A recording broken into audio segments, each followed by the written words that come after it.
लोकसत्ता यशस्वी भवमध्ये विद्यार्थी मित्रांनो तुमचं स्वागत। विज्ञान आणि तंत्रज्ञान विभाग ब प्रश्न क्रमांक 3 या संबंधी आपण या चर्चासत्रात चर्चा करणार आहोत। प्रश्न 3 मधील पहिला उपप्रश्न आहे जोडणारे दुवे यावर टिप लिहा। तर जोडणारे दुवे यावर टिप लिहा गुण आहेत 3। साहजिकच सर्वप्रथम जोडणारे दुवे म्हणजे काय यांची व्याख्या आली पाहिजे की काही प्राणी हे दोन भिन्न वर्गातील लक्षणे दर्शवितात ही व्याख्या तिथे आली पाहिजे आणि त्या व्याख्येसंबंधी स्पष्टीकरण जमल्यास स्पष्टीकरण देताना पृष्ठवंशीय प्राण्यांचा विकास कसा झाला त्यांचा क्रमाक्रमाने विकास झाला सर्वप्रथम मत्स्य मग उभयचर कोणत्या वर्गातील प्राण्यांचा विकास होत गेला आणि हा विकास होताना काही प्राण्यांमध्ये जोडणारे दुवे कसे निर्माण झाले या संबंधी व्याख्येनंतर स्पष्टीकरण आलं पाहिजे। त्यानंतर जोडणाऱ्या दुव्यांविषयी जी उदाहरणं पाठ्यपुस्तकात आहेत त्यापैकी कोणती 2 उदाहरणं या ठिकाणी आवश्यक आहेत। पेरिपॅटसचं उदाहरण आहे, डकबिल प्लॅटिपसचं उदाहरण आहे किंवा लंगफिश यांचं उदाहरण आहे आणि नुसती उदाहरणादाखल नुसती नावं देऊन चालणार नाही विद्यार्थी मित्रांनो। तर तुम्हाला हे द्यावं लागेल की उदाहरणार्थ लंगफिश त्याच्यामध्ये नावातच आहे की फिश म्हणजे तो मत्स्य आहे पण तरी तो उभयचर प्राण्याप्रमाणे त्याला लंग्स आहेत म्हणजे फुफ्फुसं आहेत आणि तो श्वसन करतो म्हणजे उभयचर प्राणी आणि मत्स्य वर्गातील प्राणी या दोन्ही प्राण्यांची लक्षणं या मत्स्य वर्गातील प्राण्यात आढळून येतात कारण त्यांचा टप्प्याटप्प्याने क्रमाक्रमाने विकास झालेला आहे आणि हे जोडणारे दुवे हा इथे जोडणारा दुवा तिथे तुम्ही स्पष्ट करायचा आहे आणि दोन्ही वर्गातील लक्षणं दिसतात आणि त्यावरून निष्कर्ष काढायचा आहे की उभयचर प्राणी जे आहेत हे मत्स्य वर्गातील प्राण्यांपासून उत्क्रांत झाले असावेत। हा निष्कर्ष तुम्ही काढल्यानंतर या ठिकाणी उत्तराची समाप्ती होते। अशा तऱ्हेने उदाहरण देताना निव्वळ उदाहरणाचं स्पष्टीकरण देऊन चालणार नाही तर त्या ठिकाणी उत्क्रांती विषयक सिद्धांत कसा सिद्ध होतो हेही त्या ठिकाणी दाखवून दिलं गेलं पाहिजे विद्यार्थी मित्रांनो। तर तुम्हाला पूर्ण 3 गुण या उत्तराचे मिळू शकतील। त्यापुढील प्रश्न हिमोग्लोबिनच्या कमतरतेचे दुष्परिणाम कोणते मानवी शरीरामध्ये काय परिणाम होतील। तर सर्वप्रथम हिमोग्लोबिन हा रक्तातील घटक आहे हे तुम्हाला त्यासाठी माहिती पाहिजे ते जर तुम्ही स्पष्ट केलं लिहिलं अतिउत्तम। पण यामध्ये 3 दुष्परिणाम किंवा 3 परिणाम आपल्याला सहज सांगता येतात। ते सर्वप्रथम म्हणजे ॲनिमिया म्हणजे काय तर रक्त अल्पता रक्त कमी होणे मानवी शरीरातील रक्त कमी होणे हे आपल्याला इथे सांगायचं आहे। हिमोग्लोबिनचं कार्य माहिती पाहिजे ते लिहायचं आहे की हिमोग्लोबिन जे आहे ते शरीराच्या सर्व भागांना ऑक्सिजनचा पुरवठा करते। हिमोग्लोबिन हा रक्तातील असा घटक आहे की तो ऑक्सिजन शरीरातल्या प्रत्येक पेशीला घेऊन जातो। मग जर हिमोग्लोबिनचंच प्रमाण कमी असेल तर साहजिकच शरीराच्या प्रत्येक पेशीला प्रत्येक अवयवाला ऑक्सिजन कमी मिळणार आहे आणि ऑक्सिजन कमी मिळाल्यामुळे पुढील दुष्परिणाम दिसून येतात ते म्हणजे थकवा डोकेदुखी डोकं दुखणे मळमळणे इत्यादी। हे विद्यार्थी मित्रांनो 3 गुण आणि 3 दुष्परिणाम सरळ तुम्ही 1 दुष्परिणाम लिहिलात की तुम्हाला 1 गुण मिळतो। इतकं सोपं साधं सरळ उत्तर आहे आणि ते तुम्ही गुण मिळवण्याच्या दृष्टीने असे काही प्रश्न हे फार उपयोगी ठरू शकतात। त्यानंतर आहे मानवी मेंदूची रचना प्रश्न क्रमांक 3 विद्यार्थी मित्रांनो तुम्हाला परत एकदा आठवण करून देते की लोकसत्ता यशस्वी भवमध्ये प्रसिद्ध झालेल्या बोर्डाच्या ज्या प्रश्नपत्रिकांचा आराखडा आणि त्यानुसार प्रसिद्ध झालेल्या प्रश्नपत्रिका आहेत त्यांच्या उत्तराच्या स्वरूपांची आपण चर्चा करीत आहोत। तिसरा प्रश्न आहे मानवी मेंदूची रचना कशी असते ते स्पष्ट करा। मानवी मेंदू हा 3 भागांमध्ये विभागलेला आहे अग्र मस्तिष्क मध्य मस्तिष्क आणि पश्च मस्तिष्क। त्यापैकी अग्र मस्तिष्काला फार मोठं महत्त्व आहे आणि म्हणून अग्र मस्तिष्क ह्याचा हा मुद्दा पहिल्यांदा आला पाहिजे। मानवी मेंदूची रचना जटिल असते अग्र मस्तिष्क हा मुद्दा घेतल्यानंतर अग्र मस्तिष्क हा मेंदूचा विचार करणारा भाग आहे त्याच्यामध्ये असलेली वेगळी केंद्र दृष्टी केंद्र श्रवण केंद्र ही सगळी केंद्र आणि त्या केंद्रांचं परस्पर सहयोगाने कसं कार्य चालतं मिळालेल्या माहितीची त्या ठिकाणी कशी देवाणघेवाण होते अशी एक साधारण 6 ते 7 ओळींमध्ये या मुद्द्याविषयी स्पष्टीकरण आलं पाहिजे। त्यानंतर आहे मध्य मस्तिष्क आणि पश्च मस्तिष्क। मध्य मस्तिष्क नावातच आहे की तो मधला भाग मेंदूचा मधला भाग आणि पश्च मस्तिष्क म्हणजे पाठीमागील भाग। तर या भागांकडून या मेंदूच्या या भागांकडून शरीराच्या ज्या हालचालींचे जे 2 प्रकार पडतात ऐच्छिक आणि अनैच्छिक तर त्यापैकी अनैच्छिक हालचालींचं नियंत्रण हे मध्य मस्तिष्क आणि पश्च मस्तिष्काकडून केलं जातं हे दाखवलं गेलं पाहिजे। लंबमज्जा जो पश्चिम मस्तिष्काचा एक उपभाग आहे, त्या लंबमज्जेद्वारे रक्ताभिसरण आणि श्वसन या दोन अतिमहत्त्वाच्या अनैच्छिक हालचालींचे नियंत्रण केले जाते, हे आपल्याला तिथे दाखवून दिलं पाहिजे. आणि या अनैच्छिक हालचालींचा समन्वय हा अनुमस्तिष्क घडवून आणत असते. एवढं लिहिलं की या ठिकाणी उत्तर संपतंय. 3 मार्कांसाठी 3 गुणांसाठी तुम्हाला 9 ते 10 वाक्य लिहायचे आहेत विद्यार्थी मित्रांनो. एकही वाक्य गाळून चालणार नाही, हे लक्षात घ्या. त्या पुढील प्रश्न आहे, मूलदाब म्हणजे काय ते स्पष्ट करा. तर मूलदाब म्हणजे काय, मूलदाब म्हणजे नेमकं काय, हे तुम्हाला आधी सर्वप्रथम दिलं पाहिजे. विद्यार्थी मित्रांनो, या उत्तरासाठी अतिशय सुंदर अशी आकृती पाठ्यपुस्तकात दिलेली आहे आणि ती आकृती तुम्ही निश्चित काढा असं माझं तुम्हाला सांगणं आहे. कारण त्या आकृतीद्वारे तुमचा मुद्दा अधिक सुस्पष्ट रीतीने समजायला मदत होईल आणि त्यायोगे तुमच्या गुणांमध्येही चांगला फरक पडू शकेल. तर मुळं जमिनीतलं पाणी शोषून घेतात, खनिज शोषून घेतात आणि संवतीमध्ये हा जो फरक निर्माण होतो त्यामुळे मुळांच्या पृष्ठभागावरील पाणी पेशीमध्ये शिरते, पेशी ताठर होते. हे सगळं स्पष्टीकरण मूलदाब म्हणजे काय याच्यामध्ये आलं पाहिजे. मग मूलदाब जो निर्माण होतो त्याच्यामुळे काय घडतं, तर मुळातील ज्या जलवाहिन्या आहेत, वनस्पतीतील ज्या जलवाहिन्या आहेत, त्या जलवाहिन्यांपर्यंत हे पाणी पोचतं आणि त्याचा एक स्तंभ तयार होतो. हे पुढील स्पष्टीकरण आलं पाहिजे. आणि तो स्तंभ तयार झाल्यामुळे काय होतं, तर या मूलदाबामुळे वनस्पतींमध्ये जलवाहिन्यांमधून पाणी वनस्पतींच्या सर्व अवयवांना पुरवलं जाते, जे अतिशय आवश्यक गोष्ट आहे वनस्पतींच्या अस्तित्वाच्या दृष्टीने. हे महत्त्व त्या ठिकाणी अधोरेखित केलं गेलं पाहिजे आणि त्यानंतर आकृती दिली गेली पाहिजे. हे संपूर्ण मुद्दे यामध्ये स्पष्टीकरणाने आले पाहिजेत. त्यानंतरचा 5वा प्रश्न आहे, धातूंची अभिक्रियाशीलता श्रेणी म्हणजे काय ते स्पष्ट करा. तर धातूंची मुळात अभिक्रियाशीलता म्हणजे काय, तर धातू कमी जास्त अभिक्रियाशील असतात हे स्पष्टीकरण तिथे दिलं गेलं पाहिजे की धातूंच्या अभिक्रियाशीलतेनुसार त्यांची उतरत्या क्रमाने क्रमवार मांडणी केली गेलेली आहे आणि ह्याला धातूंची अभिक्रियाशीलता श्रेणी असं म्हणतात. आणि त्यानंतर त्यानुसार धातूंच्या अभिक्रियाशीलता श्रेणीनुसार धातूंचे 3 प्रकार पडतात. जास्त अभिक्रियाशील धातू, मध्यम अभिक्रियाशील धातू आणि कमी अभिक्रियाशील धातू. हे 3 प्रकार प्रत्येकाची उदाहरणं, प्रत्येकाची कमीत कमी 2 उदाहरणं ही अपेक्षित आहेत. आणि प्रत्येकाचं जास्त अभिक्रियाशील धातू त्यांचं उदाहरण देऊन झाल्यानंतर त्यांचं निष्कर्षण कोणत्या पद्धतीने केलं जातं. उदाहरणार्थ जास्त अभिक्रियाशील जे धातू आहेत, उदाहरणार्थ ॲल्युमिनियम किंवा कॅल्शियम, त्यांचं हे विद्युत अपघटन पद्धतीने त्यांचं निष्कर्षण केलं जातं. हे तुम्ही दिलं की तुम्ही पुरेपूर सखोल अभ्यास या विषयाचा केलेला आहे हे लक्षात येतं परीक्षकाच्या आणि त्याचं अतिशय उत्तम असं इम्प्रेशन पडून तुमच्या गुणांमध्ये फार मोठी वाढ इथे तुम्हाला लक्षात येईल. विभाग अ मधील 4था प्रश्न आणि त्याच्या उत्तरासंबंधी चर्चा करूया. 4थ्या प्रश्नातील पहिला प्रश्न जो आहे त्याच्यामध्ये छोटे छोटे 5 प्रश्न आहेत आणि ते जरी छोटे वाटले तरी ते स्पष्टीकरणाने व्यवस्थित लिहिले गेले पाहिजे. पहिला प्रश्न आहे, बुबुळ म्हणजे काय. तर बुबुळ म्हणजे काय त्याची एक व्यवस्थित अशी व्याख्या पुस्तकात आहे, तीच दिली गेली पाहिजे की बुबुळ म्हणजे पारपटलाच्या मागे असलेला मांसल पडदा आणि तो गडद असतो. गडद मांसल पडदा त्याला बुबुळ असे म्हणतात. ही व्याख्या जर व्यवस्थित एकही शब्द न गाळता लिहिली गेली तरच 1 गुण मिळतो विद्यार्थी मित्रांनो. त्यानंतरचा प्रश्न आहे, नेत्रभिंग काय करते. म्हणजे नेत्रभिंगाचे थोडक्यात म्हणजे कार्य लिहायचं आहे. तर विद्यार्थी मित्रांनो, या प्रश्नाचं उत्तर बोलीभाषेत चालणार नाही, कारण तुम्ही तुमच्या प्रमाण बोलीभाषेमध्ये ते समजावून घेतलेलं असतं की नेत्रभिंगामुळे आपण पाहू शकतो, पण ते नेमकं कसं ते इथे दिलं गेलं पाहिजे की नेत्रभिंग जे आहे ते त्याच्यातील नाभीय अंतराची सूक्ष्म अशी अदलाबदल करते. ज्या वस्तूकडे पाहायचं आहे त्या वस्तूच्या अंतरानुसार नेत्रभिंगाचं नाभीय अंतर हे सतत बदलत असतं आणि ती सूक्ष्म अदलाबदल करून ज्या वस्तूकडे आपण पाहत आहोत त्या वस्तूची वास्तव आणि उलट प्रतिमा ही पडद्यावर, नेत्रभिंगाच्या मागे जो पडदा आहे त्या आतील पडद्यावर तयार करणे हे नेत्रभिंगाचे कार्य आहे.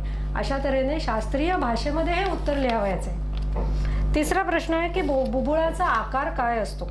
विद्यार्थी मित्रांनो, बुबुळाचा आकार गोलाकार असतो हे आपल्या सर्वांना माहिती आहे. तुम्ही निव्वळ बुबुळाचा आकार गोलाकार असतो असं लिहिलं तर या ठिकाणी तुम्हाला अर्धा देखील गुण मिळणार नाही. तर त्या गोलाकार जे बुबुळ आहे त्याचा व्यास किती आहे, तर त्याचा व्यास हा 2.3 सेंटीमीटर एवढा असतो, हे दिलं गेलं पाहिजे. त्या पुढील प्रश्न आहे की डोळ्यातील स्नायू शिथिल असताना डोळ्याच्या डोळ्याच्या भिंगाचे नाभीय अंतर किती असते?